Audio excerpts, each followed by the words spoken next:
back, we get introduced into a new character. It looked like a substitute teacher. So he's going around and a text message is going off and it's getting sent all around the class. He goes up to the girl's desk and he looks at it and is like, hey, who sent this? Is anyone, who sent this? No one responds. He say, all right, better yet, who doesn't know about this picture? Because the girl is crying. So he gets mad and he tells the class, man, this is a girl up here crying. Why would you send her a picture of this? Like, come on, man. You guys don't have a heart. You guys aren't human. So what he does, he gets mad. He gets up, gets the trash can and picks up all the cell phones. He goes outside and throws them in what would you call it? A tree. Like it trims up all the trees. You throw it in there and makes clippings out of it. So he throws them all in there and messes up everybody's phone.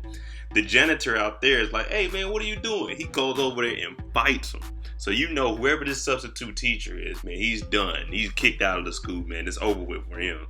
Marty and Ruth have to drive up to Kansas City and talk to the mob because when Ruth threw Frank Jr. off of the boat, he's untouchable. He's a made man. His dad runs the mob. You can't do that. But, you know, Ruth did what she had to do. And now she has Marty trying to get her out of it. And what Marty is saying, like, hey, look, what she did was wrong. She won't do it again. But your son threatened to snitch on all of us. See, Frank Jr. didn't tell his dad that. And Ruth was like, yeah, he said, do you want to do that with all I know on you? Threatening to snitch on us, man. You can't do that. You part of the mob, man. So in my head, I'm thinking, all right, it's about to be ugly. But Marty says, look, what we'll do is we'll give you more percentage on what we moving, and we won't mess with Frank no more. But the only thing you have to do is make sure that Ruth is untouchable also. So Ruth just became untouchable. Frank Jr. is untouchable. So, hey, I don't know how it's going to work out for Ruth, but hey, that's a good thing once you become untouchable for real. Marty and Wendy end up driving up to St. Joe to see this new casino that they're trying to buy. The one that's pretty much ran down. It's a casino and a hotel that Wendy has set up. So they're up here and they're just talking about it. And they're telling them that you guys need money. You guys been running this casino for 25 years, but there's a big casino across the river that has a new hotel and everything. That's why I'm like, hey, if you guys don't sell to us or let us put this money into your casino, then it's over with. You're not gonna be able to compete with them. They're brand new. And the man that owns is like, people always go to what's brand new and shiny, but when that shine wears off, they're gonna come back over here. Well, not necessarily. If something's newer than yours and they have better amenities, people are gonna stay there. So they end up breaking off. Wendy goes with the wife, and then Marty goes with the dad. I mean, not the dad, but the husband. And while they're together, Wendy convinces the wife, like, hey, this is what you need to do if you want to keep your boat together, because they said your husband ran it into the ground. You know what I'm saying? So she's like, you're right. We do need to get some money in here to keep what we got. And while Marty, he doesn't want to expand. You remember first episode, he said, I don't want to expand. We don't need to. We're good right here. He's telling the guy that owns the casino, like, hey, look, don't expand, man. Sometimes you need to put her passions in the back and do what you need to do. This is what you want. This is your casino. Don't sell it to us. Keep it. See, Marty doesn't want that extra work because he's like, man, we already have a good thing and we just now getting it running. I'm kind of on Marty's side, though. We don't need that extra work, man. We're dealing with the cartel already. So it turns out Helen has 2 kids, a daughter, Erin, and then a son. And she's going through her custody battle with her husband. And pretty much, she gets the kids for all summer. But she took the kids 2 days before Memorial Day. So the husband's like, hey, well, I'm just going to tell them in court, hey, you took the kids before it was your time to get them. So pretty much it's going to be a warrant out for your arrest. And he took it to the extreme. He made an Amber Alert, so it went off and it was about the kids. Neither one of the kids actually want to go to the Ozarks from Chicago. But when you got the kids, and she had to get closer to Marty and Wendy to make sure that everything is running accordingly for the cartel. Hold on.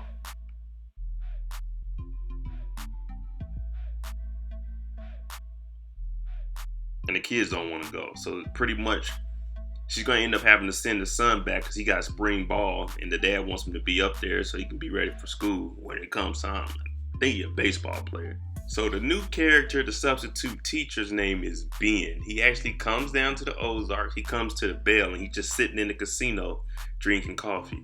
Ruth sees him on security like, hey, security, who is this guy? He hasn't placed any money. He's just been drinking all night. They come out and they talk to him. And they're like, hey, sir, you can't, you got to get out of here. Security comes and picks him up. And he's like, hold on, wait, I'm good friends with the owners. So that made me wonder, like, who is this guy if he knows Marty and Wendy? Is he from Chicago? So they end up calling, and it turns out that this guy, Ben, is Wendy's brother.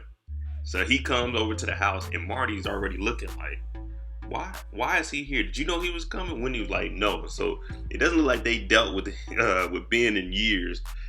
I don't know how it's going to turn out with Ben. He just fighting in the first scene. Like, man, it's going to be tough with him being out here. He don't even know what's going on.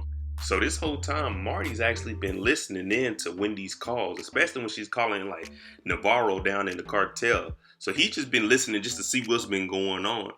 And now Ben's in the house, Ben's in the basement, and he doesn't know anything that's going on. So he just running around nonchalant, like, okay, yeah, whatever, you know what I'm saying? And Jonah's down there, and Jonah's pretty much explaining to him, like, hey, don't touch stuff down here. You know what I'm saying? Buddy didn't like random people or strangers touching any of his stuff. And he's like, who is Buddy? And we all know that was Jonah's best friend. We miss Buddy. After the first failed attempt, Wendy brings Helen with her to go negotiate with the people for the new casino up in St. Joe because they need this boat. The reason they need it is because Helen and Wendy are into it with Navarro, talking about, hey, we're going to get this and we're going to be able to launder you more money so your kids will be straight. So pretty much they come up there and play hardball. And Helen, Helen, she's nothing to mess with. So she's telling them, like, hey, look, either y'all sell to us at 20% over market value, or we'll just wait till you guys go in Chapter 11 bankruptcy, and we'll just buy it then for pennies on the dollar. So they're like, oh man, here you go. You pretty much trying to bully us. If it was me, I'm like 20% over. So they pretty much end up giving them a verbal agreement, like, hey, we'll take this, you know what I'm saying? Because Wendy talked to him like, hey, please do this, you know what I'm saying? We're the money that you guys need. So they end up saying, hey, we'll do it. The husband like, hey, send it over. We'll have our lawyer go over it, and we should be good to go. So as right now, they got a verbal commitment that they're going to sell the casino to Wendy. Good old Darlene shows up, catches Wendy and Jonah coming out the grocery store, and she's just pretty much talking to him. But y'all know she's still mad about the poppy seeds being burned down, them building a casino on her land. She's 1/3 owner of it, but she does not want parts of that casino. She just wants to sell her drugs and just keep her family tradition going on, man. But she comes up with Zeke. Wendy covers up the baby's eyes, like the sun's in his eyes. She's like, I know that. And then she's like, me and Zeke are good. We don't need your help, Wendy. And Jonah's like, Zeke? He's like, Mom, I thought you said Zeke went to a good family. How did he end up with Darlene, man? Them people ain't good. But you know, they had to give up Zeke to Darlene in order for them to be able to go ahead and get the finalization for the casino. So Jonah ain't like that at all. Darlene's still mad about the situation. She at home cooking and she just talking to herself. Man, Wendy think I don't know what I'm doing as a parent. I know how to take care of Zeke. I'm a good parent. And then she's talking to her husband. And at that time, Wyatt walks in. And Wyatt's been working. He's like, hey, I'm almost done. When I finish, I can get to the other side of the fence and start working too, up to the gravel. She asked him, do you talk to anybody? Like, yeah, I talked to my dad. So she's like, oh, okay. So we kind of got a connection. She talks to her dead husband. He talks to his dead dad. So it's like, oh, okay. Well, at least you got somebody to talk to. But she tells him, look, I know you've been working for me. You haven't been breaking and entering in any houses. He's like, nah, not recently. I just been laying in my car, you know, saying to stay low from the cops. So she's like, well, look, you can move on to my property. I have an old cabin that one of my workers used to stay in. You can stay in there and it'll be all yours to yourself. So Wyatt's like, shoot, okay, shoot. It's better than sleeping in my car and I ain't got to be up here. So it's like, hey, I get done work. I got my own little place. Hey, that sounds like the life. But he got to pay off that debt from when she bailed him out. So she about to have him working harder than ever. Marty ends up making a call and pretty much telling the mob, like, hey, look, I'm going to give you some new routes for your trucks to drive. if you can make this other casino shut down for a little bit. You know what I'm saying? Just so we can get up and running, get some money pumping in there, get ours up, get our hotel going. And then once we get this going, we'll give you more truck routes plus the percentage that I gave you. So Frank, he's like, all right, I can make it happen. He ends up sending Frank Jr. out there with one of his henchmen. So what they do is they go out there because the new casino across the river is having a fireworks show. So what they go up there and do is they start pouring, as you can see, gunpowder into all of the fireworks. And what this is supposed to do is pretty much make a huge explosion and mess up the boat. And that's going to shut the boat down for a couple months to give the new casino, the Big Muddy, time to get up and running. And then they can actually compete with what's going on across the river. Now, it's a genius idea. Now, I don't believe that they would do it in the daytime, but they, you know, in the Ozarks, anything goes. Like, there's no one up there watching it. Like, but we're gonna see how that turns out. Boom, boom, boom, boom, boom! So it blows up the top of the boat, the casino boat, and everybody's like, oh my goodness. So the boat is shut down. The Big Muddy has a chance to open up. But the only thing that happens, the drawback is the owner of the Big Muddy calls Wendy, was like, hey, look, check it out. That offer you guys sent over, we don't want it no more. The boat across the river is down. It's closed. We're good. You know what I'm saying? They just had them a mishap. They won't be able to open back up for 3 or 4 months. So all that traffic is going to come over to us. And Wendy's like, well, you gave us a verbal commitment. Yeah, it was verbal, but they didn't sign anything. They just looked over the contract and said, hey, yeah, we'll sell it to you. But they reneged on it. Like, forget that. Now we have the opportunity to come in and make a lot of money while this other boat is shut down. This right here would spike our sales and put more money in our slot machines. We are good to go. That didn't look too good for Wendy. And Wendy still has Navarro on her back. She need to get this done or he's going to be on her and Helen. See, it's something more about this being character because Marty's already telling them like, hey, you been here for a little bit. When do you plan on leaving? Like, you need to get on up out of here. ASAP. We don't really need you around here, especially with what all they got going on. They're not about to tell him what's going on because he looks unstable and looks like he doesn't know how to control himself. So there's no reason to tell him anything, like for real. So he's pretty much like, hey, you gotta get up out of here, man. So it turns out Ruth figures out how to rig games. They have a software, so she records the game and has it hooked up to this software. So while it's recording, while the thing is spinning, the machine on the computer would be like, ding, ding, ding, and it'll tell them when to stop it, and they can win the jackpot every single time. So what they do, since the casino, the Big Muddy, reneged, they go up to St. Joe, and she brings in 6 or 7 of the girls from the strip club. And what they do is she has them sit at the slot machines and play them nonstop, boom, boom, winning jackpot after jackpot after jackpot. So the owners of the Big Muddy come out like, man, what is going on? We getting drained. And they look around, they see everyone winning. Then when they come around to the bar, who do they see? Wendy. Wendy's sitting there. She was like, hey, it looks like you guys are losing at roughly $15,000 every hour.